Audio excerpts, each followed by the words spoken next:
Hi hello అందరికి నమస్తే, welcome to our channel. నా పేరు రవీందర్. దేశం యావత్తు ఉత్కంఠగా ఎదురు చూస్తున్నటువంటి విశ్వ ప్రసిద్ధ పూరీ శ్రీ క్షేత్రం రత్నభాండాగారం ఏదైతే ఉందో ఆ రత్నభాండాగారం తలుపులు 46 సంవత్సరాల తర్వాత తెరుచుకున్నాయి. ఒడిస్సా రాష్ట్రంలో ఉన్నటువంటి ఈ పుణ్యక్షేత్రానికి సంబంధించి మరి రత్నభాండాగారం తలుపులు తెరవడానికి ఒక ముహూర్తాన్ని పండితులు నిర్ణయించారు. అది ఒడిస్సా కాలమాన ప్రకారం 1:28 ఈ ముహూర్తాన్ని నిర్ణయించి మరి ఈ కార్యక్రమం లోపలికి వెళ్ళేటువంటి అధికారులకు సంబంధించి ఎవరైతే ఉన్నారో మొత్తం 11 మంది ఈ మాజీ విశ్రాంత జస్టిస్ విశ్వనాథ్ ఆధ్వర్యంలో ఈ తలుపులు తెరుచుకోవడం జరిగింది. వీటికి సంబంధించి వీరందరూ కూడా శాకాహారం తీసుకొని కొన్ని సాంప్రదాయాలు ఈ పద్ధతులన్నీ పాటించి కూడా మరి ఆలయంలోకి అడుగుపెట్టారు. ఈ అడుగు పెట్టడానికి ముందు కూడా స్వామివారికి అమ్మవారికి ఒక సాంప్రదాయ పద్ధతిలో పూజలు నిర్వహించి అదేవిధంగా మరి నాగబంధం కాపలగా ఉంటుందనేటువంటి ఒక ప్రచారం ఉన్నటువంటి క్రమంలో పండితులు చెప్పినటువంటి పద్ధతి ప్రకారం పూజలు నిర్వహించి మరి ఈ 3 తలుపులు తెరిచేటువంటి ఒక కార్యక్రమాన్ని మొదలుపెట్టినటువంటి క్రమంలో మరి 46 సంవత్సరాల తర్వాత తెరుచుకుంటున్నటువంటి ఈ తలుపులు మొరాయించడంతో ఆ తాళం చెవులు పని చేయకపోవడంతో మరి జస్టిస్ విశ్వనాథ్ ఆధ్వర్యంలో మరి కట్టెల ద్వారా ఈ తలుపులను తెరిచారు.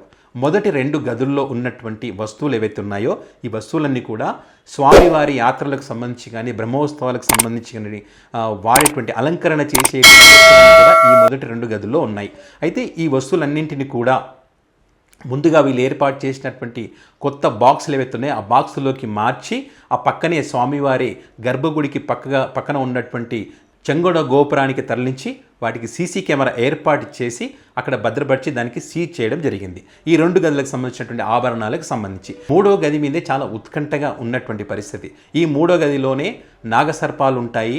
గతంలో 1500 సంవత్సరాల క్రితం నాటి వస్తువులు కానీ వెండి వస్తువులు కానీ రాగి కానీ కెంపులు కానీ వజ్ర వైడూర్యాలు కానీ ఇవన్నీ కూడా అనేక కిరీటాలు కానీ 46 రాజులు ఇచ్చినటువంటి 1500 సంవత్సరాల నాటి కాలం నాటి బంగారు ఆభరణాలన్నీ కూడా ఈ గదిలోనే 3వ గదిలోనే ఉంటాయి. కాబట్టి ఇక్కడ నాగసర్పాలు కాపలగా ఉంటాయి. ఇక్కడ నుంచి కొన్ని శబ్దాలు కూడా వినిపిస్తాయి. కాబట్టి ఈ గది తెరవడానికి ఇన్ని రోజులుగా భయపడ్డారు. కొన్ని సంవత్సరాలుగా జరుగుతున్నటువంటి క్రమంలో మరి కోర్టుకు వెళ్ళడం, కోర్టు కూడా ఓకే చెప్పడం, ఆ క్రమంలోనే ఈ గదిని తీర్చినటువంటి పరిస్థితి. ఇది అక్కడ వర్షపు నీరు ఆ గదిలోకి వచ్చినట్టుగా మొత్తం అక్కడ కూడా అంతా కూడా మరి పాడైనట్టుగా అధికారులు గుర్తించారు. అయితే 3వ గదిలో రహస్యాలకు సంబంధించి పెద్ద ఎత్తున ప్రచారం జరిగినటువంటి క్రమంలో మరి వాటికి సంబంధించి నాగసర్పం ఉంటుందని చెప్పి నా పాములు అక్కడ కాపలగా ఉంటాయని చెప్పినటువంటి క్రమంలో మరి అధికారులు అయితే వాటికి సంబంధించినటువంటి జాగ్రత్తలు తీసుకున్నారు.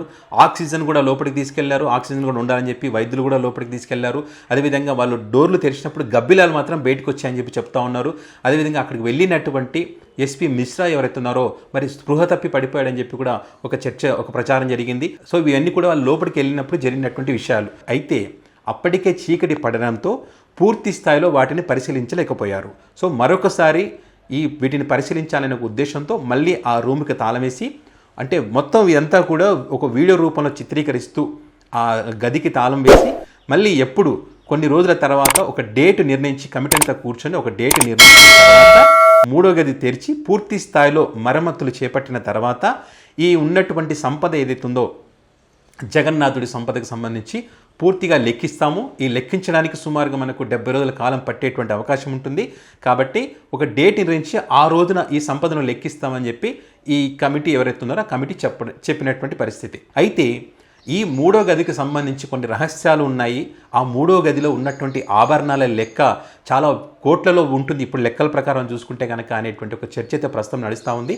అయితే వీటికి సంబంధించి ఏ కాలంలో ఎన్ని ఆభరణాలు అందులో ఉన్నాయి, వాటికి సంబంధించినటువంటి లెక్కలు ఎప్పుడెప్పుడు చేస్తారనేటువంటి విషయాలు మనం చూస్తే కనుక ముఖ్యంగా ఇక్కడంటే వజ్ర వైడూర్యాలు కానీ కెంపులు రత్నాలు వెండి ఇవన్నీ కూడా 1500 సంవత్సరాల క్రితం నాటి కూడా ఉన్నాయని చెప్తా ఉన్నారు. 1805 సంవత్సరం లెక్కల ప్రకారం చూస్తే అక్కడ 64 ఆభరణాలు, 128 బంగారు నాణ్యాలు, 1297 వెండి నాణ్యాలు, 106 రాగి నాణ్యాలు ఉన్నాయని చెప్పి లెక్క చెప్తున్నారు. అంటే 1805 సంవత్సరం లెక్కలు ఇవి. 1950 ప్రకారం చూస్తే కనుక 150 బంగారు నాణ్యాలు, మరొక గదిలో 180 బంగారు నాణ్యాలు, అదేవిధంగా 146 వెండి నాణ్యాలు ఉన్నాయని చెప్తున్నారు.